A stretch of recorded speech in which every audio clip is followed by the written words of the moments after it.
So I do have a disclosure that's in the booklet that I will be briefly mentioning, off-label use of sacral nerve stimulation for treating constipation and obstructed defecation. Why this topic is important is that, up to 20-25% of office visits to a colorectal surgeon are related to constipation-related disease. We spend about $1 billion in healthcare dollars treating patients with constipation. This does seem to affect women more often than men. About 3/4 of the patients who have these issues are women. So to delineate, a lot of patients will come in and say that they have constipation, and this really means different things to different patients. Sometimes they refer to this as straining. Sometimes it's the consistency of the stools being hard. It could be the infrequency of their bowel movements. It could be that they're really just having abdominal discomfort and they attribute that to constipation. And then there's the sense of incomplete evacuation. So obstructed defecation syndrome is really when you experience greater than 25% of the time painful, excessive straining, incomplete or fragmented evacuation, like having to go back to the bathroom multiple times because you can't empty the first time, spending a lot of time in the bathroom, and using perineal or vaginal splinting or digitation. These can be divided into both functional and mechanical etiologies, and it's important to know that often these don't exist in isolation. They often overlap. We test to make sure that there's not short segment Hirschsprung's disease, that we see neuropathic causes like multiple sclerosis and in spinal cord lesions. And one of the more common etiologies we see is pelvic floor dyssynergy. Mechanical causes include rectal prolapse, internal rectal prolapse or intussusception, rectocele, and enterocele. So the history, it's important to know the onset and duration of symptoms. You really want to know the stool frequency and consistency. Some patients will only be symptomatic because they have hard stools, and by correcting that, you can get improvement in symptoms. You want to find out what they're eating, how much fiber, how much water they're drinking, and then really just knowing the medical, surgical, gynecologic history. Have they had some difficult deliveries? Have they had previous vaginal prolapse surgery? It's hard, but it's important to ask about a history of sexual abuse. This is very, very common in people who are really avoid trying to defecate. Eating disorders, we see a lot more prolapse in these patients, and then it's important to know in terms of who to appropriately treat the psychiatric history. A bowel diary, if you can get a patient to fill one out, it can be very, very helpful in terms of understanding their symptoms because sometimes the patient just can't verbalize what's going on. So in the exam, you're focusing on abdominal distension or tenderness. For the anorectal examination, you're looking at both anatomic issues such as rectocele, whether you can feel an internal prolapse, can you see a vaginal prolapse when they strain, and then functional issues, when you ask them to push, do they tighten around your finger or does it relax appropriately? Sometimes you can find some occult prolapse on a commode examination, and then colonoscopy for any patient who has an acute change in bowel habits is warranted. So the initial therapy is really just conservative management of dietary fiber, anywhere from 30 to 40 grams per day, and there's better outcomes when the patients get adequate hydration. But it is important to know that this is really based on small studies that are sort of poor quality overall. Stimulant or osmotic laxatives such as Miralax typically can be ineffective in treating obstructed defecation. So what about the patient that fails that fiber therapy? So this is really the AGA's recommendation for a pathway to work up constipation. We're really going to focus on the obstructed defecation pathways. So we're going to start with manometry, balloon expulsion test, we do EMG. And then as a surgical practice, we're really looking at anatomic factors as well. So we would go right to our dynamic imaging in this workup as well right away. So balloon expulsion testing is really just looking at how fast you can, or what the timing is to pass a balloon filled with 50 cc's of water. The average time is supposed to be 1 minute. It can take up to 2 minutes for some women. Younger men, 30 seconds can be optimal. What's important to know is that there's a lot of false positives and false negatives with this test. Patients with obstructed defecation can definitely pass the balloon, especially really muscular people. And then there are some that can not pass the balloon at all, but really don't have an issue. Anal manometry is one of the most important tests that we do for looking at this. We're looking at both internal and external sphincter pressures, mainly reflective of the rest and squeeze pressures. We look at these pressures also during straining. You can measure a sphincter length. Rectal sensation is important. Blunted sensation patients are very difficult to treat. You can look at the rectal capacity and compliance, and to rule out that short segment Hirschsprungs, you're looking at the rectoanal inhibitory reflex. So this is an example of 3D manometry where we have a patient that when asked to Valsalva has a slight decrease in their intraanal pressures. This is paradoxic contraction where you can see elevated pressures during the Valsalva maneuver. What you expect is that the pressure should go down, the internal sphincter muscles should be relaxing. So again, the normal response is that you want to have an increase in intrarectal pressure, but a decrease in anal pressure. And you can type the different kinds of obstructed defecation that have been classified by Satish Rao if that changes how you would manage the patient. And really, this classification is most helpful if you have access to manometric-led biofeedback therapy, which most centers do not do. So we use EMG, and we do this because this is it gets a more global assessment of sphincter function, and this is the most common biofeedback technique that we use. Here on the right, on this side, we can see that in the yellow boxes, which are the rest, the orange box is this first uptake, is the squeeze. You want to see a normal uptake of activity. And these green boxes are when the patient would Valsalva, and you should see a decrease in activity. Here on this side, this is a patient who has paradoxic relaxation, and so they aren't getting the appropriate relaxation of the anal canal to evacuate. This is an example of a rectoanal inhibitory reflex. When you do inflate a balloon up to 50 cc's in the lower rectum, what you should do is get a first uptake of pressure, which is the external anal sphincter muscle reflexively contracting, and then you get a decrease in the activity, which is the internal anal sphincter muscle relaxing.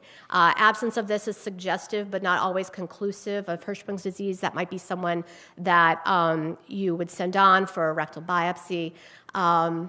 In patients who have had low anterior syndrome, this can or cannot, who have had a low anterior, it can or cannot be absent, so it's not always there. So as I said earlier, dynamic imaging is a big portion of our practice in terms of looking at surgical management of obstructed defecation, and I'll briefly talk about the 3 different kinds of dynamic imaging that are used. So defecography is what's done mostly in our practice. This is because it's easy for us to perform it.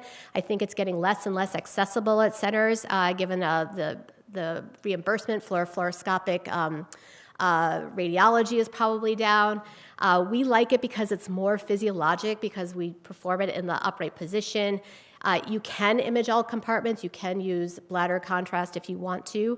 The amount of radiation that patients do get exposed to is about equivalent or less than an abdominal or pelvic CAT scan. But you are limited in the imaging, usually in the lateral view, although some centers do AP views as well. We use the Oxford Center rectal prolapse grading to read rectal intussusceptions, where grade 1 is really where the intussusception of the rectum comes to the upper portion of a rectocele. Grade 2 comes down lower than that, but does not get to the anal canal. This examination, this diagram up here shows a grade 3 rectoanal intussusception. Grade 4 would be around mid-anal canal or almost out, where grade 5 would be an external anal prolapse. Our defecography obviously gives us better soft tissue contrast, is probably better at looking at pelvic floor hernias. You can look at all the compartments better. It's multiplanar. There's no radiation exposure. It is important to know that most places do this in the left lateral or supine position, and you can really get an overcall on anismus with this because a lot of patients just cannot pass that gel when they're lying on their back or their side. And really, you're limited by what's available for expertise and availability. Lastly, what's not used as much here in the United States, but is more prominent in other countries, is dynamic ultrasound. There's a lot of different techniques that are described to do this. You can do transvaginal, you can do translabial, and you can also do rectal protocols. And again, what's convenient about this is that it can be done in the office. There's no ionizing radiation. You can visualize mesh, so that would be a positive compared to the other exams. But again, it's usually done either in like lithotomy or left lateral, so that can also make it sometimes difficult to see some of the prolapses. A brief note on questionnaires. We often try to use different questionnaires to measure how patients are doing. Cleveland Clinic is one of the most common constipation questionnaires that is used. It has been used in clinical trials for obstructed defecation, but it does incorporate other fields of constipation. The Altamari is something that we use in our office just because it's quick and easy. PAC-SIM is more of a global scale, and the PAC quality of life is the constipation quality of life scale. So we've gotten our test, so where to go next? We're going to go up through this upper line where the patient really has minimal prolapse, but then has mainly anismus. So first step is going to be biofeedback therapy, and then we'll talk about the use of Botox therapy. So the most recent Cochrane review on biofeedback therapy looks at over 17 studies with 931 patients. They really can't do a meta-analysis because, as I said, there's many different techniques, whether it could be EMG, manometry. It could be different in terms of how much counseling they get about dietary fiber and other medications. And the number of visits is always not standardized. So EMG is the most common modality. There's no other, but there's no superiority seen between modalities. Effective improvement is seen in 40 to 100%. The best thing about this is that there's really no adverse events, and again, this is low-quality evidence in these studies. So for the patient who fails biofeedback therapy, and they'll often ask me this at the first visit because they're sort of like, this bio thing, is it really going to work? What's after that? So these patients, some of them I will select for Botox. So this is the more recent studies done on Botox specifically for anismus. You can see that there's differences in where they're injected. Lateral is the most common, and then 100 units in the more recent studies are the most common doses. And the technique is different. Some of these are by ultrasound. Many of these are just by palpation in the OR. So initial improvement is actually not so bad in most studies, seen in around 70% of patients. That's the blue bars here. The problem is the Botox wears off in about 3 months, and so the question is it's a little bit less obvious whether long-term success is good. The studies that do show long-term success do tend to match this with biofeedback therapy done as well, which has been my practice as well. So if you are going to use Botox in your practice, I would recommend that you have continued biofeedback therapy. I feel that sometimes for these patients who have really tight sphincters, tight levators, and when you get them to relax a little bit, they might be a little bit more receptive to the biofeedback therapy. Next, we'll go to the bottom line right here. Let's see. We're going to look at patients who don't have anismus but do have some sort of prolapse seen on their dynamic imaging. We'll go through quickly some surgical repairs. So there has been some review by the Pelvic Floor Society in the UK looking at surgery for mechanical causes of obstructed defecation.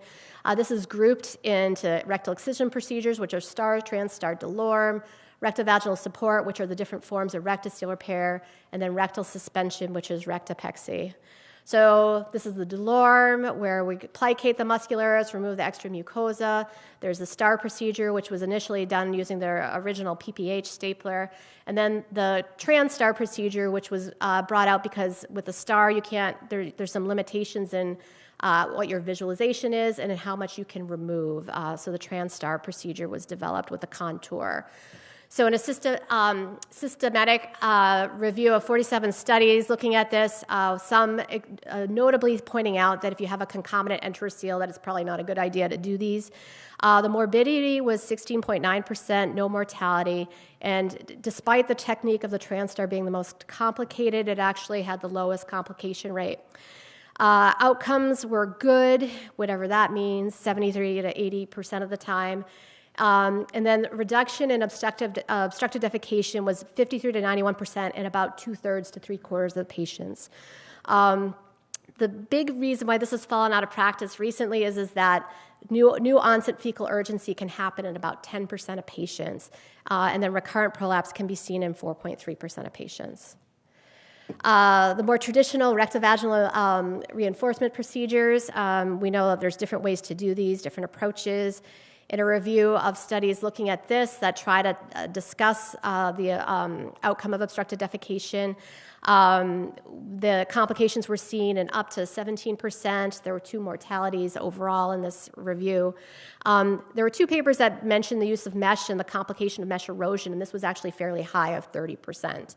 Dyspareunia, which is known to be a complication but was not always well reported in these studies, wasn't really able to be comparison between these different groups. It seems like it may be more common in transvaginal repairs and repairs where levadoroplasties are done. 78% of patients reported a satisfactory or good outcome, most likely because the bulge was fixed, but not many had improvement of obstructive defecation. It was only 30 to 50%. And then 17% of patients were getting an anatomic recurrence in the limited follow-up that they had. So what the recommendations were is that you can't really say that one repair is better than the other. So the least amount of data is on the rectal suspension, but that's where a lot of the focus is nowadays. There were 18 articles looking at over 1,200 patients on this. Morbidity from rectopexy, and mainly most of these were ventral mesh rectopexy, was 5 to 15%, but mesh-related complications were really down to 0.5%. 86% of patients reported improvement in constipation symptoms. 2 to 7% of patients had an anatomical recurrence, so this is lower than the other procedures we talked about. And then one other measure that they did was that about 80% of patients who had solitary rectal ulcer syndrome had improvement and healing with that. So briefly going over this procedure, this is where we expose the sacral promontory, we take down the lateral attachments of the rectum, but not the rectal stalks because we want to preserve those nerves. And then we're going down to the pelvic floor, securing mesh to the rectum. Some people do a concomitant posterior colpopexy as well to hold up the vaginal wall, prevent a recurrence of an enteroceal, and then securing that mesh to the promontory, making sure not to injure the hypogastric nerves, and then covering this with peritoneum.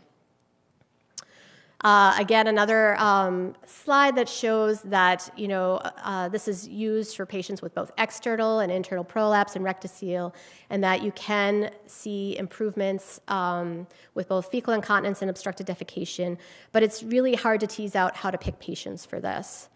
Lastly, I have this tendency to really work hard on treating our patients who have mixed constipation by being very aggressive by treating their obstructive defecation because to me the total abdominal colectomy for constipation is quite morbid.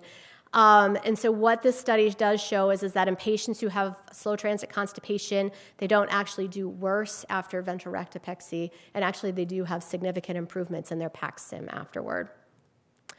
The other 2 groups is just this is a patients who have external rectal prolapse. We always fix them first and then work on the anismus afterward. Patients who have anismus and internal prolapse or rectocele, we do biofeedback therapy, and if they can relax, we can consider surgical correction afterward.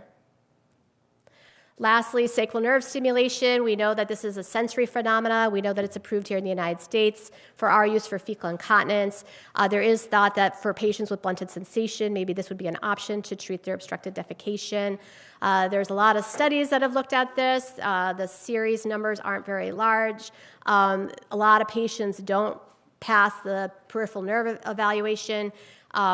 It's really hard to figure out what a success is before you implant. You have to have a good idea of what the definition of that is.